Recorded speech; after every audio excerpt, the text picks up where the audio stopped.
Antes de continuar, existe un detalle que pocas personas perciben. Este no es un misterio que usted entiende mirando una pirámide de lejos. Aquí, la diferencia está en los detalles que la mayoría ignora. La textura de la piedra, la línea del corte, la marca dejada en la superficie y la pregunta técnica detrás de todo esto. Quien mira solo por curiosidad ve una piedra antigua, pero quien presta atención hasta el final comienza a ver otra cosa, un nivel de conocimiento práctico que separa a los observadores comunes de las personas que realmente entienden por qué ciertas construcciones antiguas siguen incomodando a ingenieros, arqueólogos e investigadores. Porque cualquier persona puede repetir que los egipcios construyeron monumentos impresionantes, pero pocas logran explicar cómo dominaron una de las piedras más duras del mundo con herramientas que parecen demasiado simples para el resultado que vemos. Y es exactamente ahí donde comienza el misterio. Imagine una piedra tan resistente que hasta hoy exige herramientas especiales para ser cortada con precisión. Ahora imagine esa misma piedra siendo trabajada hace miles de años, en pleno antiguo Egipto. Según la explicación más aceptada, los egipcios usaban herramientas de cobre, piedras duras, madera, arena abrasiva, agua, cuerdas y fuerza humana. Pero entonces surge la pregunta: ¿cómo lograron cortar, perforar, pulir y encajar bloques de granito con tanta precisión? El misterio no está solo en las pirámides, no está solo en las estatuas gigantes, no está solo en los templos. El misterio está en algo mucho más simple y mucho más incómodo: las marcas dejadas en la propia piedra, porque el granito no es una roca común, es pesado, resistente, difícil de romper, difícil de moldear y extremadamente difícil de trabajar con herramientas simples. Aún así, en el antiguo Egipto encontramos obeliscos, sarcófagos, columnas, estatuas y bloques de granito que parecen haber exigido paciencia extrema, técnica refinada y un conocimiento práctico mucho más avanzado de lo que mucha gente imagina. La explicación tradicional no dice que los egipcios fueran primitivos, al contrario. La arqueología reconoce que fueron constructores extraordinarios. Organizaron grandes equipos, extrajeron rocas en canteras distantes, transportaron bloques inmensos por el Nilo y crearon monumentos que resistieron durante milenios. Pero existe un detalle que hace todo más difícil de cerrar. Cuando observamos de cerca ciertos cortes, agujeros, superficies pulidas y marcas de trabajo en granito, surge una tensión. Las herramientas conocidas parecen demasiado simples para algunos resultados observados. Esto no significa que la respuesta sea fantasía, no significa que necesitemos inventar máquinas imposibles, pero tampoco significa que todas las preguntas ya hayan sido respondidas. Tal vez el verdadero misterio no sea si los egipcios podían hacer esto. Lo hicieron. Las piedras están ahí. Tal vez el misterio sea otro. ¿Cómo exactamente lo hacían tan bien? Y si usted entiende este detalle, nunca más volverá a mirar una piedra antigua de la misma manera, porque en algún lugar, entre el cobre, la arena, el granito y las marcas dejadas en la superficie, existe una historia de tecnología antigua que tal vez aún no haya sido completamente comprendida. Y esa historia comienza con una piedra que parece simple, hasta que usted intenta cortarla. El granito egipcio no se usaba por casualidad. En el antiguo Egipto representaba permanencia, era la piedra elegida cuando algo necesitaba parecer eterno. Los templos podían usar caliza, otras construcciones podían usar piedras más fáciles, pero cuando el objetivo era transmitir poder, resistencia e inmortalidad, el granito entraba en escena. Aparece en obeliscos, en sarcófagos reales, en colosos, en cámaras internas, en estatuas monumentales, en partes de templos asociadas al poder de los faraones, y esto crea una pregunta importante: ¿por qué elegir una de las piedras más difíciles de trabajar? La respuesta más simple es simbólica. El granito era hermoso, duro y resistente. Sobrevivía al tiempo mejor que muchas otras rocas. Usar granito era una forma de decir: esto fue hecho para durar. Pero existe una segunda capa. Elegir granito significaba aceptar un problema técnico enorme, porque extraer la piedra era solo el comienzo. Después había que separar el bloque de la roca original, modelar su forma, transportarlo a grandes distancias, encajarlo en estructuras monumentales y, en algunos casos, pulir la superficie hasta lograr un acabado impresionante. Mucha gente imagina que todo esto se explica solo por fuerza bruta. Miles de trabajadores, cuerdas, rampas, martillos, trineos, palancas. Y sí, todo esto probablemente formó parte de la historia. Pero la fuerza bruta no lo explica todo. La fuerza puede mover, la fuerza puede romper, la fuerza puede arrastrar. Pero la precisión exige control, y es ahí donde el granito se convierte en un problema diferente. La caliza es más fácil de cortar, la arenisca también puede trabajarse con menos dificultad, pero el granito contiene minerales duros, como cuarzo y feldespato. Resiste, desgasta herramientas, puede astillarse si se ataca de forma incorrecta, puede agrietarse si la presión está mal distribuida, y si el objetivo es crear una superficie plana, una cavidad interna o un corte regular, el desafío aumenta mucho. Ahora imagine esto en bloques de varias toneladas. Imagine un equipo intentando abrir una línea recta en una roca dura, bajo calor, polvo, ruido, esfuerzo físico y riesgo constante de error. Un error podía destruir semanas de trabajo. Una grieta podía condenar una pieza entera. Y es justamente eso lo que hace el caso tan intrigante. El granito no impresiona solo por el tamaño. Impresiona porque exige precisión en un material que resiste la precisión. La interpretación más aceptada es que los egipcios usaban una combinación de métodos: piedras más duras para golpear y desbastar, sierras de cobre con arena abrasiva para cortar, agua para ayudar en el desgaste, perforación con abrasivos, pulido gradual con materiales cada vez más finos y, sobre todo, mucho tiempo. Esta explicación es plausible, no debe ser descartada, pero cuando bajamos del nivel general a los detalles, algunas preguntas siguen siendo difíciles. ¿Cuál era la velocidad real de ese trabajo? ¿Cuántas herramientas se consumían? ¿Cómo mantenían cortes largos relativamente regulares? ¿Cómo identificaban fallas internas en la piedra? ¿Cómo evitaban grietas en piezas enormes? ¿Cómo estandarizaban técnicas en proyectos tan importantes? ¿Y por qué algunas marcas todavía parecen tan limpias que siguen generando debate? El misterio no nace de la ignorancia sobre Egipto, nace justamente de lo contrario. Cuanto más entendemos la escala de lo que hicieron, más percibimos que decir solo usaban herramientas simples puede ser correcto, pero aún así estar incompleto. Entre una explicación general y la ejecución real existe una distancia enorme, y es en esa distancia donde aparece el enigma.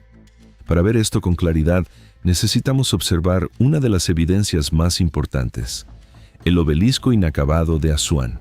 Asuán era una de las grandes fuentes de granito del antiguo Egipto, y allí, todavía sujeto a la roca, existe uno de los objetos más impresionantes del mundo antiguo: el obelisco inacabado. Nunca fue retirado, permanece tumbado en la cantera, como si el tiempo se hubiera detenido en medio del trabajo, y por eso es tan valioso. No muestra solo el resultado final, muestra parte del proceso. En la piedra, todavía es posible observar surcos, marcas y áreas de excavación. Estas marcas ayudan a entender cómo los trabajadores estaban intentando separar el obelisco del lecho rocoso. Si hubiera sido terminado, habría sido uno de los mayores obeliscos jamás construidos. Pero algo salió mal. Apareció una grieta, y el proyecto fue abandonado. Este detalle es esencial, porque muestra que los egipcios no tenían control perfecto sobre el granito. Se equivocaban, enfrentaban limitaciones, perdían proyectos, lidiaban con fracturas, tensión interna de la roca y riesgo de falla. Esto hace la historia más real y también más impresionante, porque incluso sabiendo del riesgo, insistían en trabajar con granito a escala monumental. El obelisco inacabado revela una técnica probable: el uso de piedras más duras, como dolerita, para golpear y desgastar el granito. En lugar de cortar como una cuchilla moderna, los trabajadores podían martillar repetidamente la superficie. Poco a poco, creaban canales, removían material, daban forma a la pieza. Esta técnica parece simple, pero simple no significa fácil. Imagine golpear miles de veces el mismo punto, durante días, semanas o meses. Imagine controlar la forma de una pieza colosal que no puede agrietarse en el momento equivocado. Imagine saber dónde golpear, dónde parar y hasta dónde remover la piedra. Esto no es solo fuerza, es experiencia, es lectura del material, es técnica acumulada. Pero el misterio se vuelve más profundo cuando salimos de la cantera y observamos los objetos terminados. Algunos sarcófagos de granito presentan superficies internas relativamente lisas, esquinas regulares y cavidades abiertas dentro de bloques extremadamente duros. La pregunta no es solo cómo moldearon la parte externa. La pregunta es, ¿cómo removieron el interior? ¿Cómo abrieron una cavidad profunda en granito sin romper la pieza? ¿Cómo mantuvieron paredes uniformes? ¿Cómo pulieron áreas difíciles de alcanzar? Una posibilidad es que hayan usado perforación, abrasivos y trabajo gradual. Otra posibilidad es que diferentes equipos ejecutaran etapas distintas: desbaste pesado, regularización, acabado y pulido. Pero esta explicación deja otra pregunta abierta. Si el proceso era tan trabajoso, ¿por qué hacer tantos objetos así? ¿Por qué gastar tanto esfuerzo en una piedra tan difícil cuando existían materiales más fáciles? La respuesta vuelve al símbolo. El granito comunicaba poder, pero el símbolo no ejecuta el trabajo.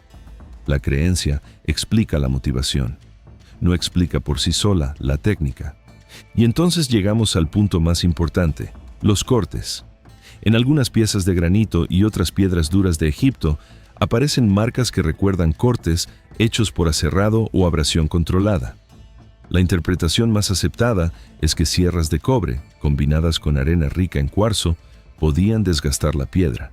El cobre solo sería demasiado blando para cortar granito con eficiencia, pero, en este modelo, el cobre funcionaría como soporte. Quien realmente haría el desgaste sería el abrasivo. La arena, el agua y el movimiento repetido cortarían la piedra lentamente. Esta explicación tiene sentido. Los procesos abrasivos realmente pueden desgastar rocas duras. Pero el problema no es solo saber si el método funciona. El problema es saber cómo funcionaba a escala real. ¿Cuánto tiempo llevaría? ¿Cuántas herramientas se gastarían? ¿Cómo mantendrían el corte alineado? ¿Cómo controlarían la presión? ¿Cómo evitarían que el bloque vibrara o se agrietara?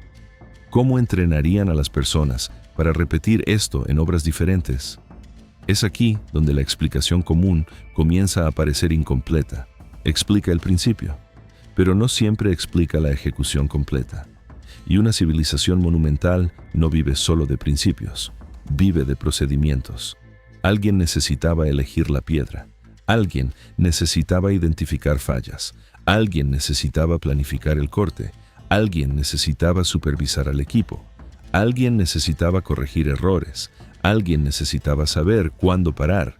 Y si una de estas etapas fallaba, la pieza podía perderse.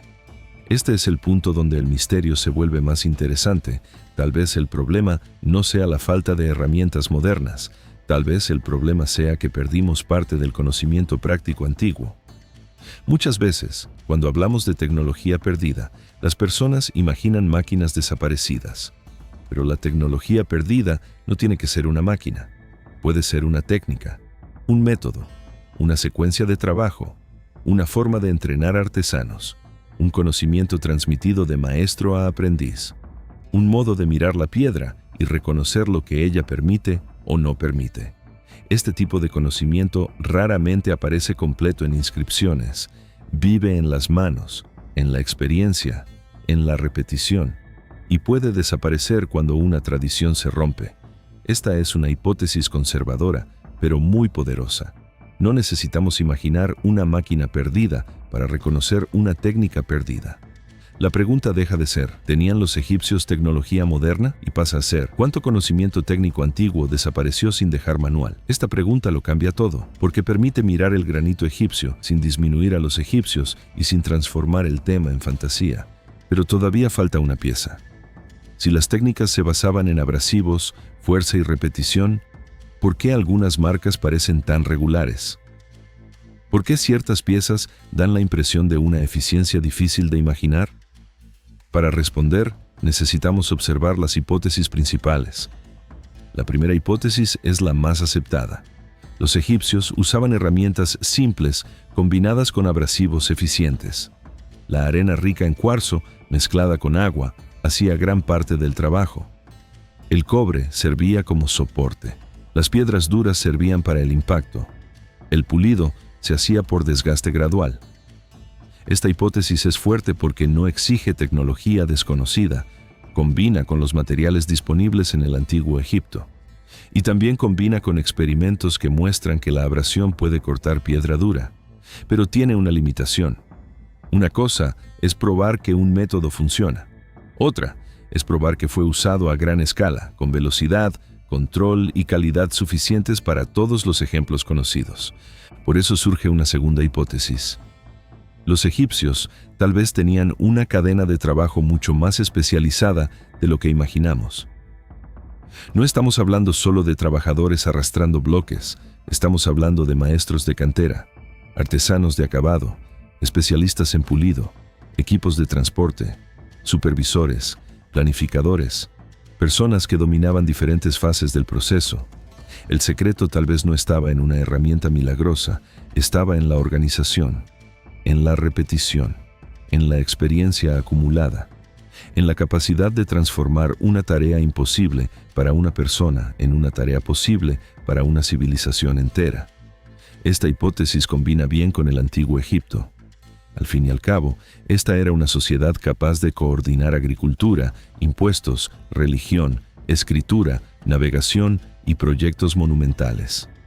Si podían organizar pirámides, templos y obeliscos, también podían organizar talleres altamente especializados. Y aquí existe un punto importante. Una herramienta simple en las manos de una persona común parece limitada. La misma herramienta en las manos de un maestro, dentro de un sistema refinado, puede producir resultados sorprendentes. Piense en un artesano que trabaja la madera sin máquinas modernas. Para quien no entiende el oficio, ciertos encajes parecen imposibles, pero para quien entrenó durante años, la precisión nace del gesto, la medición, la repetición y la corrección. Ahora lleve esto al granito. En lugar de un taller pequeño, imagine una civilización entera. En lugar de algunos años de práctica, imagine generaciones. En lugar de una pieza común, imagine monumentos ligados al poder de los faraones. La tercera hipótesis es más intrigante. Tal vez existieran métodos o instrumentos simples que todavía no entendemos completamente. Esto no significa motores, no significa electricidad, no significa máquinas avanzadas, puede significar técnicas de abrasión más eficientes, dispositivos de madera para mantener la alineación, métodos de medición poco preservados, mezclas abrasivas específicas, herramientas recicladas, cuerdas, soportes y estructuras que desaparecieron con el tiempo. Esta posibilidad es razonable porque el registro arqueológico es parcial. La piedra sobrevive, pero la madera se pudre, las cuerdas se deshacen, el cuero desaparece, las herramientas de metal pueden ser recicladas, objetos usados todos los días pueden no haberse preservado en cantidad suficiente para contar la historia completa. Pero hay que tener cuidado. Decir que algo no se encontró no prueba que existiera una tecnología secreta. La ausencia de evidencia no puede usarse para afirmar cualquier cosa. Lo correcto, es decir, todavía puede haber métodos de trabajo que no entendemos por completo. Esta frase es menos explosiva, pero es mucho más fuerte, porque mantiene el misterio sin abandonar la credibilidad. Existe todavía una hipótesis más especulativa, la idea de que parte de ese conocimiento habría venido de una tradición técnica más antigua, hoy perdida. Esta posibilidad aparece con frecuencia en debates sobre historia alternativa. Nace de la sensación de que ciertas obras parecen demasiado adelantadas para su tiempo. Pero para transformar esta idea en hecho, serían necesarias evidencias claras. Herramientas, talleres, textos, capas arqueológicas, dataciones coherentes. Sin eso, sigue siendo una posibilidad narrativa, no una conclusión histórica. Aún así, muestra algo importante. Cuando las personas miran el granito egipcio y sienten que falta una pieza, intentan explicar esa laguna. A veces imaginan una civilización anterior, a veces imaginan una máquina perdida. Pero tal vez la respuesta esté en algo menos espectacular y más profundo, una tradición de conocimiento técnico que desapareció casi sin dejar palabras. Y eso puede ser aún más fascinante, porque a la piedra no le importan las teorías, solo guarda marcas, y tal vez las marcas sean la mejor pista. Cuando vemos un bloque de granito egipcio, la primera reacción es mirar el tamaño. ¿Cuántas toneladas? ¿Cómo lo movieron? ¿Cómo lo levantaron? ¿Cómo lo encajaron? Estas preguntas son fuertes, pero existe un detalle más silencioso: el proceso de remoción del material. Toda obra en piedra comienza con una decisión. ¿Qué necesita ser retirado? En una escultura, todo lo que no forma parte de la forma final necesita desaparecer. En un sarcófago, el interior necesita ser vaciado. En un obelisco, la roca alrededor necesita ser removida hasta que el monolito quede libre. En un corte, la línea necesita avanzar sin perderse. Esto significa que el verdadero trabajo no es solo construir, es sustraer, sacar piedra del lugar correcto, en la cantidad correcta, en el orden correcto, sin destruir lo que debe permanecer. Este es el detalle que casi nadie percibe. La dificultad del granito no está solo en moverlo, está en saber cuánto de él puede ser removido antes de que la pieza falle. El obelisco inacabado lo demuestra. La ambición era enorme, la técnica estaba en marcha, pero una grieta terminó con todo. Esto muestra que los egipcios trabajaban en el límite del material. No estaban solo apilando piedras, estaban negociando con la resistencia interna de la roca, y esa negociación exige experiencia. Al golpear una piedra, el sonido cambia. Al abrir un canal, la tensión cambia. Al remover material de un lado, la pieza responde. Al intentar liberar un monolito, toda la masa se vuelve vulnerable. Este conocimiento es físico, sensorial, práctico, acumulado en el cuerpo de los trabajadores. Por eso, una de las posibilidades más fascinantes es que parte del secreto egipcio no estuviera en una herramienta misteriosa. Tal vez estuviera en una cultura de trabajo que sabía leer la piedra como un texto. Una superficie de granito, para nosotros, puede parecer muda. Para un artesano antiguo, tal vez decía mucho. ¿Dónde golpear? ¿Dónde no golpear? ¿Dónde había riesgo? ¿Dónde la roca estaba sana? ¿Dónde la veta podría traicionar el proyecto? ¿Dónde la forma final comenzaba a aparecer? Este detalle cambia el misterio, porque muchas teorías modernas buscan una máquina, pero tal vez lo que haya desaparecido sea un tipo de inteligencia manual. Difícil de fotografiar, difícil de probar, difícil de reconstruir, pero esencial para entender el resultado.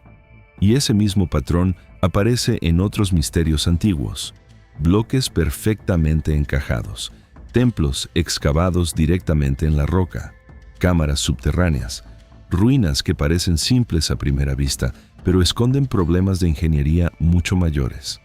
A primera vista, vemos solo piedra, pero cuando miramos mejor, la pregunta cambia. No es solo cómo construyeron, es qué tipo de conocimiento necesita tener una civilización para transformar piedra dura en arquitectura precisa. Esa es la imagen que resume todo el enigma. Un bloque de granito, un corte visible, una textura real, una herramienta simple al lado, sin láser, sin fantasía, sin exageración. Solo la contradicción visual, una piedra demasiado difícil para una herramienta simple. Esta imagen funciona porque comunica el misterio en menos de un segundo. El espectador no necesita saber toda la historia, solo necesita sentir la pregunta: ¿cómo hicieron este corte? Y cuando esa pregunta entra en la mente, el granito deja de ser escenario. Se convierte en evidencia. Y la evidencia apunta hacia algo mayor. El antiguo Egipto no necesita exageraciones para parecer misterioso. Basta con mirar con atención lo que todavía está ahí: la piedra, las marcas, las lagunas y la técnica que tal vez nunca haya sido escrita. Después de seguir el granito desde la cantera hasta los objetos terminados, una cosa queda clara: el misterio no es simple, pero tampoco está vacío. Existe una explicación tradicional, herramientas conocidas, abrasivos naturales, trabajo humano, organización, tiempo. Esta explicación resuelve una parte importante del problema, pero no elimina todas las preguntas, porque el verdadero desafío está en los detalles, en la escala, en la repetición, en la precisión, en el acabado, en la forma en que una civilización antigua logró transformar una de las piedras más resistentes en símbolo de eternidad. El error sería decir que los egipcios no podrían haberlo hecho. Lo hicieron, las piedras están ahí, pero otro error sería decir que no queda nada por investigar, porque las marcas también están ahí y siguen planteando preguntas sobre técnica, método, velocidad, control y transmisión de conocimiento. Tal vez la respuesta esté en abrasivos bien usados, tal vez esté en herramientas simples aplicadas con una inteligencia que subestimamos. Tal vez esté en talleres especializados que desaparecieron sin dejar todos sus instrumentos. Tal vez esté en una combinación de todo esto. Lo que se sabe con seguridad es que el antiguo Egipto dominó el granito a un nivel que todavía causa admiración, y ese dominio no aparece solo en un monumento aislado, aparece en canteras, en templos, en estatuas, en sarcófagos, en obeliscos, en lugares donde la piedra debería resistir, pero terminó obedeciendo. Por eso, la pregunta central sigue viva: ¿cómo exactamente lo hicieron? No como provocación vacía, sino como una investigación real. Porque entender el corte del granito egipcio es entender algo mayor: la distancia entre lo que una civilización antigua dejó atrás y lo que todavía logramos reconstruir sobre sus técnicas. A veces, la historia no parece incompleta porque falte una civilización perdida. Parece incompleta porque perdimos detalles esenciales de civilizaciones que ya conocemos. Y tal vez eso sea aún más impresionante, porque el misterio no está en un mundo imaginario, está frente a nosotros, en una piedra real, cortada, pulida, movida y colocada en monumentos que siguen en pie después de miles de años. Pero existe una pregunta todavía más específica que nace de este mismo enigma. Si cortar granito ya era difícil, ¿cómo lograban los egipcios perforar esta piedra con marcas circulares, cavidades profundas y señales de perforación controlada? Este es el próximo paso natural de la investigación, porque los cortes muestran una parte del secreto, pero los agujeros pueden revelar algo aún más extraño. Y tal vez, cuando los observemos de cerca, la pregunta deje de ser solo cómo cortaban granito los egipcios. La pregunta pasa a ser: ¿hasta dónde llegaba, en verdad, la tecnología perdida de las piedras de Egipto?